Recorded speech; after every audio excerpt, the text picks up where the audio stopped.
Veins తో బాధపడుతున్నారా? భారతదేశంలోనే బెస్ట్ ట్రీట్మెంట్ అందించే ఏకైక హాస్పిటల్ ఏవిస్. నమస్తే, మీరు చూస్తుండే సుమన్ టీవీ. నేను మీ కీర్తి.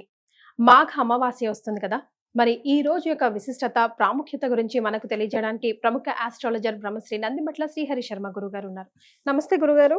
వాగర్థావివ సంపృక్తో వాగర్థ ప్రతిపత్తయే జగతః పితరౌ వందే పార్వతీ పరమేశ్వరౌ. ఆదిత్యాయ చ సోమాయ మంగళాయ బుధాయ చ గురు శుక్ర శనిభ్యశ్చ రాహవే కేతవే నమః.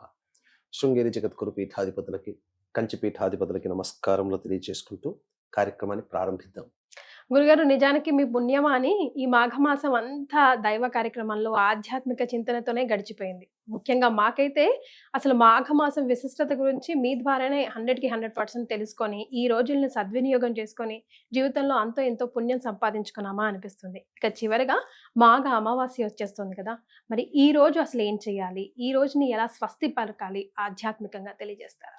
తప్పకుండా అమ్మా. ఇప్పటి వరకు మనం అనేక విషయాలు మాఘమాసం గురించి తెలుసుకున్నామంటే అది మన గొప్పతనం కాదు, ఆ పరమేశ్వరుని యొక్క సంకల్పము. పరమేశ్వరుడే ఆ వాక్కు రూపంలో మన ద్వారా ప్రపంచానికి తెలియచేయడం అనేటువంటిది జరిగిందమ్మా. కాబట్టి ఇందులో మనం నిమిత్త మాత్రమే, ఒక సమిధులుగానే మనం భావించుకోవాలి. ముఖ్యంగా ఇక మాఘమాసం అమావాస్య అనేటువంటిది ఉన్నది. ఈ మాఘమాసం యొక్క అమావాస్యకి ఇప్పుడు జరుగుతున్నటువంటి ప్రస్తుత పరిస్థితులకి ఒక లింక్ అనేటువంటిది ఉందమ్మా.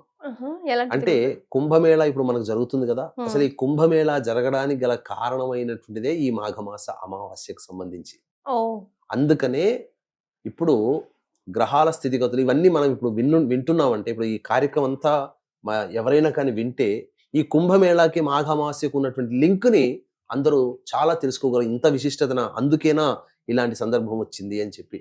ఏంటనంటే పూర్వము దేవతలందరూ కూడా ఇంద్రుడితో సహా విజయ గర్వంతో వచ్చినటువంటి మునీశ్వరులని చులకనగా చూసేవాళ్ళు. ఎవరిని చూసినా దూర్వాస మహాముని మెప్పించలేరు. ఆ దూర్వాస మహాముని కూడా దూషించేసరికి అప్పుడు కోపం పట్టలేక మీరందరూ కూడా కృషించిపోవుగాక అని చెప్పి శాపం ఇచ్చేసేసారు.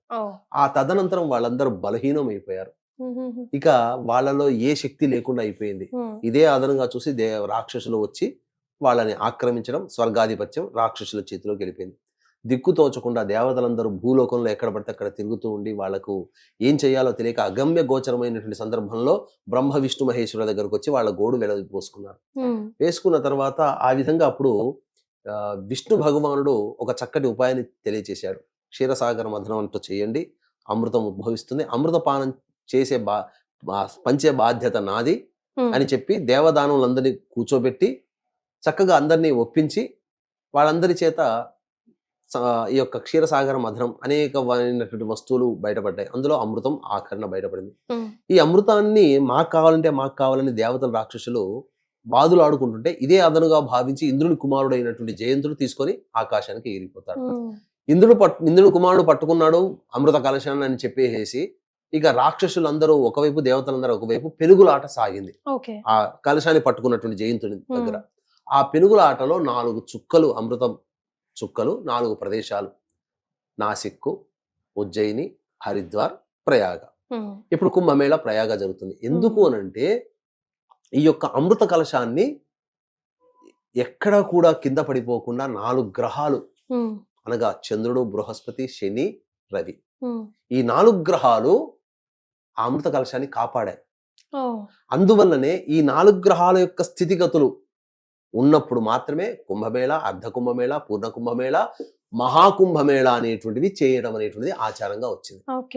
కాబట్టి ఈ విధంగా ఈ సంబంధించినటువంటి ప్రయాగ క్షేత్రంలో కూడా శివరాత్రి రోజుననే ఆఖరుగా, ఎందుకు అనంటే మొదలు ప్రారంభమైనటువంటి జనవరి 13వ తారీఖు నుంచి మొదలై శివరాత్రి రోజున దాదాపుగా 46 రోజుల పాటు సాగుతున్నటువంటి యొక్క కుంభమేళ ఎందుకు ఆ రోజున ఆఖరిగా చెప్పబడి ఉందనంటే ఖగోళంలో ఉన్నటువంటి గ్రహాల యొక్క స్థితిగతులను బట్టి ఖగోళం నుంచి వచ్చేటువంటి దేవతల యొక్క దివ్య శక్తి ఈ భూమి మీద ప్రసరిస్తుంది. ఈ భూమి మీద ప్రసరించినటువంటి దివ్య శక్తిని గ్రహించే యోగ్యత, పవిత్రత కలిగినటువంటిది ఒక్క నదులకి మాత్రమే ఉంది. కాబట్టి ఆయా నదులు సందర్భాల్లో ఆ గ్రహాలు రవిచంద్ర సూర్య, రవిచంద్ర బృహస్పతి శని గ్రహాల యొక్క సంచారం జరుగుతున్నటువంటి ఆ ఏ రాశుల్లో సంచారం జరుగుతుంటే ఆ విధంగా ఆ ప్రదేశాల్లో కుంభమేళ అనేటువంటిది ఏర్పాటు చేయడం, తద్వారా ఆ శక్తిలో ఆ నీటిలో ప్రవేశించినటువంటి శక్తి స్నానం ఆచరించినటువంటి మనుషులకి రావడం, తద్వారా ఈ ప్రపంచం అంతా కూడాను శక్తిమయం అవుతుంది.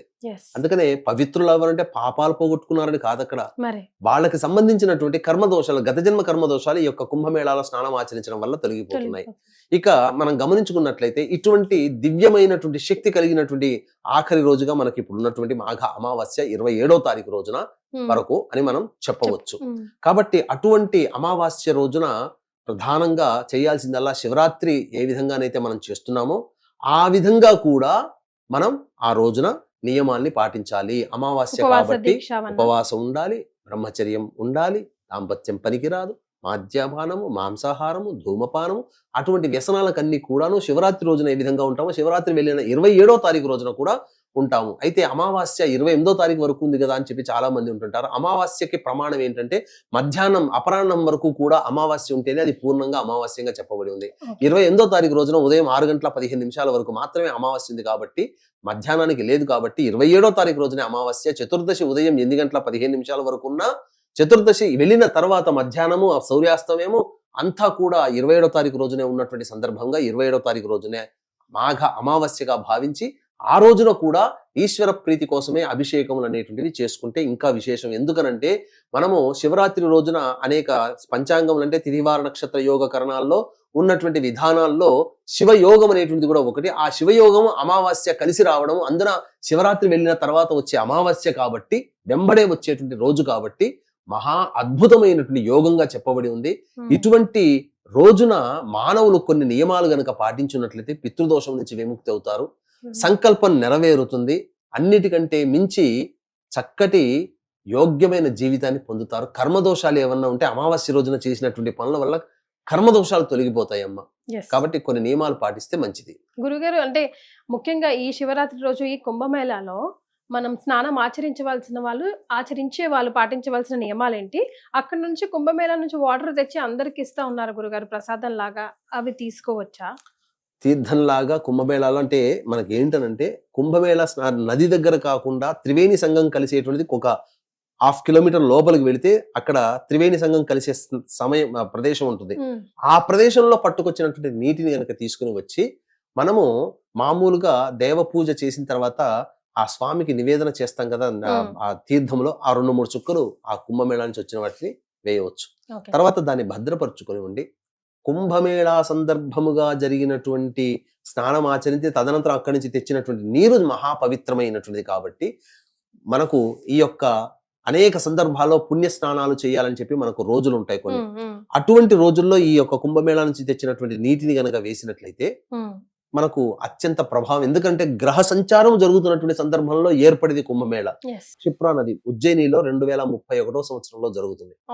అప్పటి వరకు మనం వేచి చూడాలి. కాబట్టి అటువంటి దివ్యమైనటువంటి గ్రహశక్తి కలిగినటువంటి నీటి మన ఇంట్లో తెచ్చుకోవడం వల్ల కొంతవరకు చాలా మటుకు గ్రహ దోషాలు తొలగి ఆనందకరంగా ఉంటాం. పూజా మందిరంలో ఉండడం వల్ల ఆ దేవతా శక్తి ఇంకా 2 అవుతుందని చెప్పడంలో సందేహం లేదు. మరి ఇంకా ఏమేమి నియమాలు పాటించాలి గురుగారు ప్రత్యేకంగా ఆ రోజు? ప్రత్యేకంగా ఆ రోజున ప్రధానంగా అమావాస్య కాబట్టి పితృదేవతలు అనగా చుట్టుపక్కల నదీ తీరములు అనేటువంటివి ఉంటాయి. కనీసం 50 కిలోమీటర్ల పర్యంతంలో ఉన్నటువంటి నదులు ఎవరైతే ఉంటారో ఆ చుట్టుపక్కల వాళ్ళందరూ కూడా ఆ రోజున నదీ తీరానికి వెళ్లి స్నానం ఆచరించి వెంబడే తిల తర్పణాలు పెద్దల కోసం చేసి వీలైతే పిండ ప్రదానం కార్యక్రమం కూడా చేయవచ్చు. అది చేయడం చాలా మంచిది, యోగ్యం. తదనంతరం ప్రదోషకాల సమయంలో గ్రహదోషాలు తొలగిపోవడం కోసం కోరిన కోరిక సంకల్పం అతి శీఘ్రంగా నెరవేరాలి అంటే ఒక చిన్న పరిహారం అనేటువంటిది ఉందమ్మా. ఆ విధంగా చేస్తే సరిపోతుంది. వీక్షించేటువంటి ప్రేక్షకులకి గమనిక, ఈ యొక్క మహాశివరాత్రి సందర్భంగా జాతకరీత్యా కలుగు విద్య, వివాహ, ఉద్యోగ, దాంపత్య, సంతాన, అనారోగ్య సమస్యల నివారణకి సర్వదోష నివారణ పూజలు, హోమాలు, అలాగే గత జన్మ కర్మదోషాలు ఉంటే ఈ జన్మల్లో సమస్యలు అనేటివి బాధిస్తాయి కాబట్టి కర్మదోష నివారణ తిల హోమాలు, మరియు 2025వ సంవత్సరం మొత్తం అన్ని రాశుల వారికి శని ప్రభావం ఉంటుంది కాబట్టి శనిదోష నివారణ పూజలు, హోమాలు అనేటివి పర్ హెడ్ 3,100 రూపాయలకి ఫిబ్రవరి 26 మరియు 28వ తేదీన జరిగేటువంటి హోమాలి కార్యక్రమాల్లో జరపబడతాయి. అలాగే శివరాత్రి రోజున రుద్రపారాయణాలు, అభిషేకాలు అనేటివి జరపబడతాయి. కావున ఈ యొక్క కార్యక్రమంలో సభ్యులుగా చేరేటువంటి వాళ్ళు కార్యక్రమ తదనంతరం కాంటాక్ట్ చేసి మీ గోతనామాలు నమోదు చేసుకోవచ్చు. ఈ యొక్క కార్యక్రమంలో పాల్గొనడం ద్వారా మీ యొక్క సంకల్పం ఆ విశ్వేశ్వరుని యొక్క అనుగ్రహంతో వచ్చే సంవత్సరం శివరాత్రి కల్లా నెరవేరుతుంది అని చెప్పడంలో ఏమాత్రం సందేహం లేదు. ఇక ఆ రోజున ప్రధానంగా గురుగారు మాఘ అమావాస్య రోజు మనం ఎలాంటి నియమాలు కానీ ఎలాంటి పూజలు కానీ విశేషంగా చేస్తే కనుక రాబోయే ఉగాది లోపలే మా సంకల్పం నెరవేరిపోవాలి గురుగారు? ఎందుకు అని అంటేనమ్మా, ప్రధానంగా మాఘ అమావాస్య రోజున శివయోగం అనేటువంటిది రాత్రి 11:50 వరకు ఉంది. కాబట్టి శివయోగం ఉన్నటువంటి సందర్భంగా మనము ఆ శివయోగం ఉన్నప్పుడు తర్పణాది కార్యక్రమాలు, స్నానం ఆచరించి, నది లేని వాళ్ళు ఉంటారు, నదుల నుంచి తెచ్చుకున్నటువంటి నీటిని చుక్కలుగా వేసి స్నానం ఆచరించిన చాలమ్మ. ఆ విధంగా ఇంట్లోనైనా తర్పణాది కార్యక్రమాలు చేయవచ్చు.